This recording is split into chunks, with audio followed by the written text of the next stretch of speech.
The title of this writing is When Help Isn't Helpful. I had this phrase pop into my head one morning: your input isn't going to change him. I was working with a pretty knowledgeable fellow helping me select a custom designed product for me. There was testing involved, so this product would fit my needs to a T. It was a 2-hour process.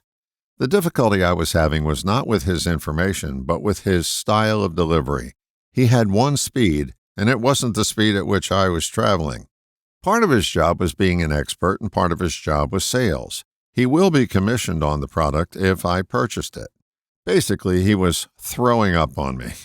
That means he was coming at me with nonstop information, and he rarely stopped to breathe.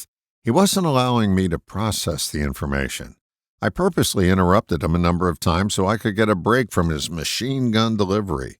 He also lacked sensory acuity. That means he wasn't paying attention to see if his message was being received. After the session, I was tempted to help him out. After all, that's what I've done my entire career, help people make changes. As I was about to offer my wisdom, I got the gift of awareness that my input wasn't going to help him. In the past, I would have tried to be like the story of Jesus going after the lost lamb. People may benefit from the help you provide, but if it's not going to register with them, what's the point? You don't need the practice, and to quote my late teacher, Dr. Dave Dobson, they aren't paying you. I could have helped improve this fellow's delivery and his sales skills in a matter of minutes if he was open to it, but I could tell he wasn't, and frankly, he wasn't asking. I guess the lessons I learned are these.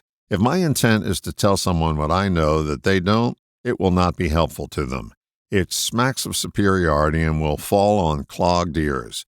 Even if my intention was just to plain help them, I wouldn't be successful with someone who doesn't believe they need any or want any. Generally, what I find is this: the person who is the hero of their own stories isn't going to be open to your assistance. The person who talks in trance, doesn't notice that you're there while they're talking, won't be open to your help. The person who is an expert on everything yet has nothing to show for it will be closed off to any helpful input you may have. Think of helping in this way. Pretend you're a professional golfer at a driving range and you see a father giving bad coaching advice to his young son on how to swing the club. If you step in and offer unsolicited help, you most often will be treated as a pariah, even though your expertise is far superior. Best to lend a hand in these situations only when help is requested. Otherwise, your help won't be helpful. All the best, John.